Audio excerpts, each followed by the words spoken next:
হেই দোস্তু, এই আমি ব্ৰহ্মপুত্ৰত বহিবলৈ আহিছোঁ। যেতিয়ালৈকে মাছ পোৱাই নাই, ঘৰলৈ আহিছোঁ। কেনে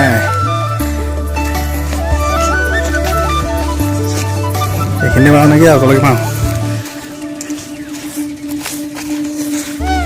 লাভপুৰা লাগিছে এফালে, চুৰ কৰিব আহিব লাগিব।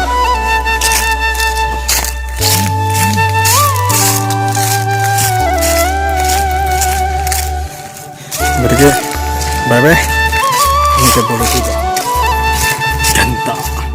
আমি বৰশী বাই আছোঁ, সেই দূৰত আছে মই বাই আছোঁ।